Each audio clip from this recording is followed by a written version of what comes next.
दोस्तों, सनातन हिंदू धर्म में तुलसी के पौधे का महत्व सबसे अधिक है। इसकी सबसे पहले पूजा भगवान विष्णु जी ने की थी। श्री हरि कहते हैं, जिस प्रकार देवी लक्ष्मी से वैकुंठ को ऐश्वर्य प्राप्त है, उसी प्रकार वैकुंठ में तुलसी के कारण ही पवित्रता प्राप्त है।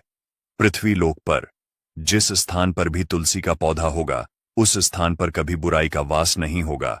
ऐसा स्थान सबसे अधिक पवित्र होगा। इसी कारण से हमें हमारे घर में तुलसी का पौधा अवश्य ही लगाना चाहिए। तुलसी के पास दीपक जलाने से क्या होता है, आइए जानते हैं इस प्राचीन महान कथा के माध्यम से, जो भगवान श्री कृष्ण ने देवी सत्यभामा को सुनाई है। दोस्तों, एक समय की बात है।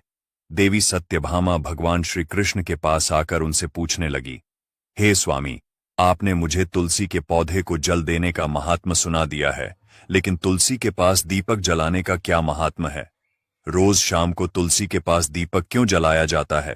इससे मनुष्य को कौन सा फल प्राप्त होता है?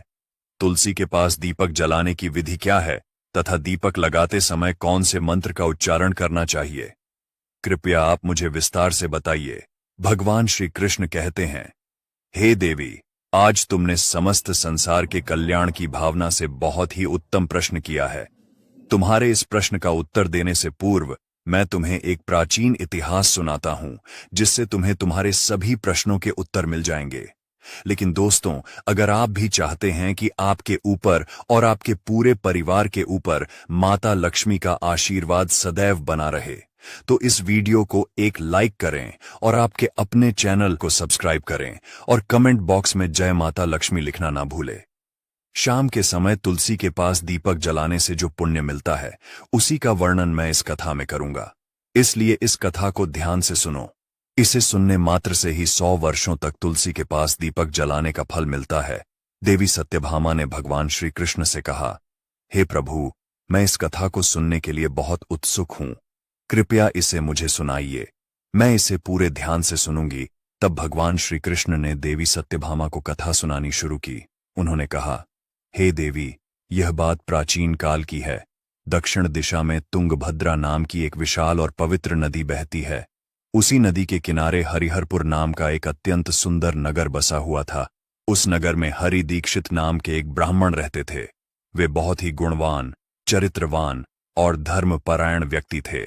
वे वेदों और शास्त्रों के मार्ग पर चलने वाले थे और उन्होंने समस्त शास्त्रों का अध्ययन कर रखा था।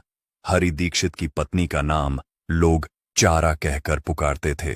उसका स्वभाव उसके नाम के अनुरूप ही था। वह हमेशा अपने पति का अपमान करती रहती थी, पति को बुरी तरह ताने देती और उसे दुख पहुंचाती थी। वह अपने पति के लिए कभी भी खाना नहीं बनाती थी और न ही उसके साथ स्नेह से पेश आती थी।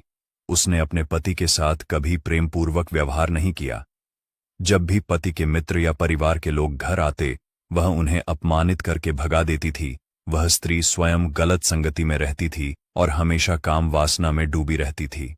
उसका मन अपने पति से हटकर पराये पुरुषों में लगा रहता था और वह अन्य व्यभिचारी स्त्रियों के साथ घूमती रहती थी। उसने कभी अपने पति से प्रेम पूर्वक बात नहीं की, किंतु पराये सुंदर पुरुषों के संग बैठकर बातें करती थी। पराये पुरुषों को मोहित करने के लिए सज धज कर गांव में घूमने जाया करती थी। कभी वह वन में किसी वृक्ष के नीचे खड़ी रहकर सुंदर पुरुषों की राह देखती और किसी दुष्ट पुरुष को मोहित करके उसके संग भोग विलास किया करती थी। एक दिन हरि दीक्षित ने अपनी पत्नी से कहा, हे भद्रे, तुम्हारा यह आचरण उचित नहीं है। इस प्रकार से पाप करने पर तुम्हारा अहित ही होगा। इसीलिए तुम अभी से यह सब बुरे काम करना छोड़ दो। तुम्हारे इस प्रकार के व्यवहार से मुझे बड़ा दुख हो रहा है। तब उस दुराचार स्त्री ने कहा, ना जाने किस पाप के कारण मेरा तुझ जैसे भिखमंगा के साथ विवाह हुआ है। लगता है पिछले जन्म में मैंने पाप ही किए होंगे। इसी कारण से मुझे ऐसा गरीब पति मिला है। तू मेरी कोई भी इच्छा को पूर्ण नहीं कर सकता। मुझे विवशता के कारण तेरी इस झोपड़ी में रहना पड़ता है, भिक्षा में लाया हुआ भोजन खाना पड़ता है और अधिक मैं इस कष्ट को सहन नहीं करने वाली। किसी दिन मैं तुझे छोड़कर अवश्य चली जाऊंगी। तेरे साथ रहूंगी तो इस जन्म में भी मेरे द्वारा पाप ही होंगे। इसलिए अब मैं किसी अन्य धनवान पुरुष से विवाह करूंगी। हरि दीक्षित ने अपनी पत्नी से कहा, हे प्रिय, तुम इस प्रकार के अपशब्द ना कहो। इस प्रकार से अपने पति को त्यागने का विचार मन से छोड़ दो। जो स्त्री अपने पति को त्याग कर पराये पुरुष के पास जाती है, उसका अहित ही होता है। उसे नरक में जाना पड़ता है। उस दुराचारी पत्नी ने कहा, नरक में तुम्हें जाना पड़ेगा, क्योंकि तुम कोई काम धंधा तो करते नहीं, भीख मांग कर खाते हो और मुझे भी झूठ खिलाते हो। पत्नी को दुखी और असंतुष्ट रखने वाला पति भी नरक में ही जाता है, और तुम्हारा घर कोई नरक की सजा से कम नहीं है। तुम्हारे साथ इस घर में रहने से अच्छा है मैं नरक में जाकर रहूं। इस प्रकार उस हरि दीक्षित की पत्नी ने अनेक प्रकार के कटु वचनों से अपने पति का अनादर किया और उसे अपमानित किया। श्री कृष्ण कहते हैं, हे देवी, जो स्त्री अपने पति का अनादर करती है, जो अपने पति का अपमान करती है, उसके घर में दुर्भाग्य ही आता है।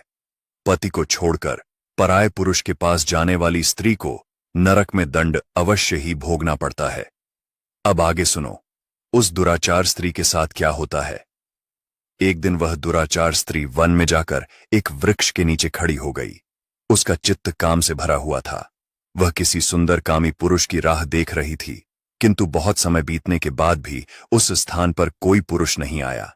इसीलिए वह अत्यंत दुखी हो गई और प्रियतम की खोज में इधर उधर देखने लगी। उस दिन उसका सारा परिश्रम व्यर्थ हो गया। वह वहां खड़ी होकर वह नाना प्रकार की बातें कहकर विलाप करने लगी। हाय हाय, आज तो इस मार्ग से कोई भी सुंदर पुरुष नहीं आया। अब मैं कैसे अपनी काम शांति करूं? आज की रात कैसे बीतेगी? कौन मेरे सुंदर शरीर का उपभोग करेगा? मेरी जवानी और सुंदरता तो अकारण ही नष्ट हो रही है। कोई भी सुंदर शरीर को पाने की कामना नहीं करता। अब मैं कहां जाऊं? कौन मुझे अपनाए? कौन मेरे साथ भोग विलास करेगा? मेरा पति तो मूर्ख है, लेकिन अब ऐसा लग रहा है कि यह दुनिया मूर्खों से भरी हुई है। कोई भी मेरी जैसी सुंदर स्त्री को पाने की इच्छा नहीं करता। मैं तो इतनी खूबसूरत हूं कि देवता भी मुझे पाने की इच्छा करेंगे, लेकिन यह संसार तो पापी और तुच्छ पुरुषों से भरा पड़ा है, जो मेरी जैसी अप्सरा के समान सुंदर स्त्री को नजरअंदाज कर रहा है। हे भगवान, अगर कोई सुंदर, बलवान और पराक्रमी पुरुष हो तो उसे मेरे पास भेज दो। चाहे वह मेरा भक्षण ही क्यों न कर ले, मैं खुशी खुशी उसे गले लगा लूंगी। भगवान श्री कृष्ण बोले, हे देवी। इस तरह वह स्त्री जंगल में जोर जोर से विलाप करने लगी। उसी जंगल में एक भयानक बाघ रहता था। उस स्त्री की चीखें सुनकर वह जाग गया और उछलकर उसकी ओर बढ़ने लगा ताकि उसे खा सके। उस बाघ का नाम था ध्वंस। उसका रूप बेहद डरावना था। उसका शरीर काले और नारंगी धारियों से ढका हुआ था, जो जंगल की छाया में मिलकर उसे छिपा देते थे। आंखें अंगारे की तरह लाल थीं, जो अंधेरे में भी चमकती थीं। उसके बड़े और नुकीले दांत जबड़े से बाहर निकले हुए थे, जो किसी भी प्राणी को चीरने के लिए पर्याप्त थे। ध्वंस की गहरी गर्जना पूरे जंगल में गूंजती थी, जिससे वहां के जीव जंतु कांप उठते थे। उसकी लंबी मजबूत पूंछ उसकी ताकत का प्रतीक थी। वह अपनी बलशाली टांगों से जंगल में बिजली की गति से दौड़ सकता था। उसका पूरा शरीर शक्तिशाली मांसपेशियों से भरा हुआ था, जिससे वह एक ही झपट्टे में अपने शिकार को धराशायी कर सकता था। ध्वंस उस विलाप करती स्त्री की ओर तेजी से बढ़ रहा था। उसकी नाक से बार बार गर्म सांसें निकलती, मानो वह हर पल अपने अगले शिकार की तलाश में हो। ध्वंस का एकमात्र लक्ष्य उन पापी और दुराचारी लोगों का भक्षण करना था, जिन्हें उसकी नियति ने उसे सौंपा था। उस भयंकर बाघ को अपने सामने खड़ा हुआ देखकर उस स्त्री के पसीने छूटने लगे। वह भय से थर थर कांपने लगी। वह स्त्री कुछ करती, इतने में ही उस बाघ ने अपने पंजे से उसे घायल कर दिया और वह स्त्री जमीन पर गिर पड़ी। जमीन पर गिरते ही वह स्त्री चिल्लाते हुए बोली, अरे बाघ, तू किस लिए यहां पर आया है? मुझे क्यों मार रहा है? मैं यहां पर अपने प्रियतम को खोज रही थी। तू मुझे छोड़ दे। मेरा भक्षण करके तुझे क्या मिलेगा? उस स्त्री की यह बात सुनकर वह भयानक बाघ क्षण भर के लिए रुक गया और हंसते हुए बोला, हे दुष्टा, आज विधाता ने तुझे मेरा ग्रास नियुक्त किया है। तुझ जैसी पापिनी स्त्रियों का भक्षण करना ही मेरा काम है, तभी मुझे इस शरीर से मुक्ति मिलेगी। वह स्त्री कहने लगी, हे बाघ, तुम कौन हो? मुझे सच सच बताओ, तुम्हें किस कारण से बाघ होना पड़ा और तुम मुझ जैसी स्त्रियों का भक्षण क्यों करते हो? पहले मुझे सारी बात बताओ और फिर मेरा भक्षण करो। फिर ध्वंस नाम का वह बाघ कहने लगा, हे पापिनी, मैं तुम्हें मेरे पूर्व जन्म का वृतांत सुनाता हूं कि किस कारण से मुझे बाघ होना पड़ा। पूर्व काल में दक्षिण देश अमलापाहा नाम की एक पवित्र नदी बहती थी। उसी नदी के तट पर मुनिपर्णा नाम की एक नगरी बसी हुई थी। यह नगरी अपने सुंदर मंदिरों, शांत वातावरण और धार्मिक अनुष्ठानों के लिए प्रसिद्ध थी। वहां एक ब्राह्मण का परिवार निवास करता था। मैं उस परिवार में जन्मा था। मेरा नाम वेदानंद था। मेरे पिता एक आदर्श ब्राह्मण थे जो यज्ञ, हवन और धार्मिक अनुष्ठानों का पालन करते थे। उस बाघ ने आगे कहा, हे स्त्री, मैंने अपनी किशोरावस्था में वेदों का अध्ययन किया और यज्ञ आदि धार्मिक कार्यों में पारंगत हो गया। लेकिन जैसे जैसे मैं बड़ा हुआ, मेरे मन में धन का लोभ बढ़ता गया। अनेक यज्ञों का आयोजन किया, लेकिन वे यज्ञ धार्मिक उद्देश्य से नहीं बल्कि धन संग्रह के लिए थे। मैं उन पापियों के लिए भी यज्ञ करता था जो धर्म से दूर थे और उनके घर का भोजन करता था। मैंने धन के लोभ में उनके अनैतिक कार्यों का समर्थन भी किया। धर्म के मार्ग से भटकते हुए मैंने उन वस्तुओं का दान भी स्वीकार किया जिन्हें ब्राह्मण को नहीं लेना चाहिए। मेरा मन इतना लोभी हो गया था कि मैं ऋण के बहाने दूसरों से धन लेता और फिर उसे कभी वापस नहीं करता। मैंने अनेक प्रकार के छलकपट किए और इस प्रकार पाप करते हुए कई वर्ष बीत गए। समय के साथ मेरा शरीर कमजोर हो गया, बाल सफेद हो गए, आंखें धुंधली हो गईं और मुंह के दांत गिर गए। परंतु धन का लोभ अब भी मेरे मन से नहीं गया और मैं पाप करता रहा। उस बाघ ने अपने दहक परेश में आगे कहा, एक दिन धन के लालच में मैं फिर से नदी के किनारे गया। वहां मैंने अन्य धूर्त ब्राह्मणों के साथ मिलकर लोगों को ठगा। हम सभी ने झूठे मंत्रों का उच्चारण किया और बिना विधि विधान के ही देवी देवताओं का पूजन किया। इसका उद्देश्य केवल अधिक से अधिक धनदान में प्राप्त करना था। हमने लोगों को धर्म के नाम पर धोखा दिया। उस दिन मैंने काफी धन एकत्र किया, लेकिन उसी समय मेरे साथ एक भयानक घटना घटी। मैं उसी दिन नदी के तट पर बैठा हुआ था। तभी एक बीमार और भटकता हुआ कुत्ता मेरे पास आया। मैंने उसे दुत्कार कर भगा दिया, लेकिन वह क्रोध में आकर मेरे पैर में काट बैठा। मैं मूर्छित होकर वहीं गिर पड़ा। उसी क्षण मेरे प्राण निकल गए। मेरी मृत्यु के बाद यम के 2 दूत प्रकट हुए। वे काले और भयानक रूप वाले थे और उनके हाथों में जंजीरें थीं। उन्होंने मुझे पकड़ लिया और यमपुरी की ओर ले गए। यमपुरी में मुझे यमराज के सामने खड़ा किया गया। यमराज ने अपने दिव्य सिंहासन से चित्रगुप्त को आदेश दिया कि वे मेरे कर्मों का लेखा जोखा प्रस्तुत करें। चित्रगुप्त ने बड़े ही गंभीर स्वर में कहा, हे धर्मराज, यह ब्राह्मण जिसका नाम वेदानंद था ने अपने जीवन में घोर पाप किए हैं। इसने धर्म के नाम पर लोगों को ठगा, झूठे मंत्रों का उच्चारण कर यज्ञ किया और भगवान का अपमान किया। यह धन के लालच में धर्म से दूर हो गया। इसने कभी भी धर्म का पालन नहीं किया, इसीलिए यह पापी ब्राह्मण नरक जाने के योग्य है। फिर यमराज ने अपने दूतों को आदेश दिया, इस पापी को नरक की अग्नि में डाल दो, यह वहां जाकर अपने कर्मों का फल भोगे। इसके बाद मुझे नरक की भयंकर अग्नि में डाल दिया गया। वर्षों तक मैंने वहां की यातनाएं सहन की। मेरी आत्मा को भयंकर पीड़ा सहनी पड़ी। अनेक वर्षों की सजा के बाद मेरे पापों के कारण मुझे बाघ का शरीर प्राप्त हुआ और मैं इस दुर्गम वन में निवास करने लगा। ध्वंस ने अपनी कहानी को समाप्त करते हुए कहा, अपने पूर्व जन्म के पापों का प्रायश्चित करते हुए मैंने संकल्प लिया कि मैं कभी भी महात्मा, साधु पुरुष या सती स्त्रियों का भक्षण नहीं करूंगा। मैं केवल उन पापियों, दुराचार और कुलटा स्त्रियों का ही भक्षण करता हूं जिन्होंने अपने जीवन में अधर्म के मार्ग पर चलकर दूसरों को दुख दिया है। मुझे विश्वास है कि ऐसा करने से मुझे मेरे पापों से मुक्ति मिलेगी और मैं इस शरीर से जल्द ही मुक्त हो जाऊंगा। श्री कृष्ण कहते हैं, हे देवी। इस प्रकार से उस बाघ ने अपने पूर्व जन्म का वृतांत सुना दिया और उस स्त्री से कहने लगा, हे पापिनी, तेरे आचरण से तू कुलटा दिखाई पड़ती है। अपने पति को छोड़कर तू इस वन में अन्य पुरुषों के साथ भोग विलास करने के लिए आई है, इसलिए आज तू मेरा ग्रास अवश्य बनेगी। इतना कहकर उस बाघ ने अपने तीक्ष्ण नाखूनों से उस पापी स्त्री को मारकर उसे खा लिया और फिर वह बाघ उस स्थान से चला गया।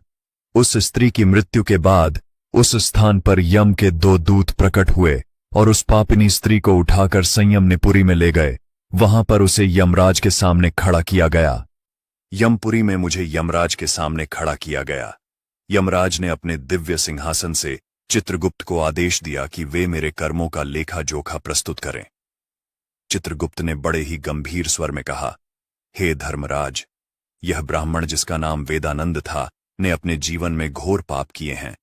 इसने धर्म के नाम पर लोगों को ठगा, झूठे मंत्रों का उच्चारण कर यज्ञ किया और भगवान का अपमान किया। यह धन के लालच में धर्म से दूर हो गया। इसने कभी भी धर्म का पालन नहीं किया, इसीलिए यह पापी ब्राह्मण नरक जाने के योग्य है। फिर यमराज ने अपने दूतों को आदेश दिया, इस पापी को नरक की अग्नि में डाल दो, यह वहां जाकर अपने कर्मों का फल भोगे। इसके बाद मुझे नरक की भयंकर अग्नि में डाल दिया गया। वर्षों तक मैंने वहां की यातनाएं सहन की। मेरी आत्मा को भयंकर पीड़ा सहनी पड़ी। अनेक वर्षों की सजा के बाद मेरे पापों के कारण मुझे बाघ का शरीर प्राप्त हुआ और मैं इस दुर्गम वन में निवास करने लगा। ध्वंस ने अपनी कहानी को समाप्त करते हुए कहा, अपने पूर्व जन्म के पापों का प्रायश्चित करते हुए मैंने संकल्प लिया कि मैं कभी भी महात्मा साधु पुरुष या सती स्त्रियों का भक्षण नहीं करूंगा। मैं केवल उन पापियों, दुराचार और कुलटा स्त्रियों का ही भक्षण करता हूं जिन्होंने अपने जीवन में अधर्म के मार्ग पर चलकर दूसरों को दुख दिया है।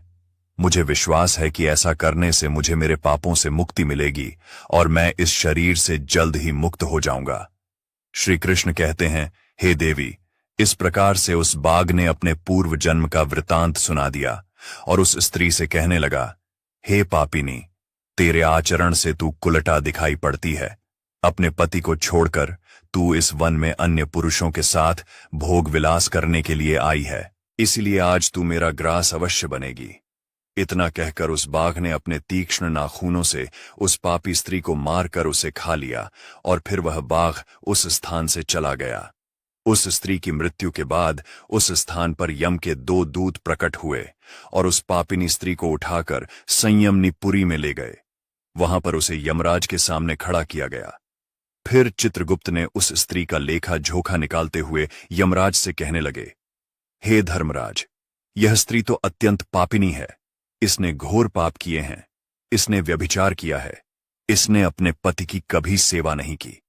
अपने पति को भूलकर पराये पुरुषों के संग भोग विलास किया करती थी।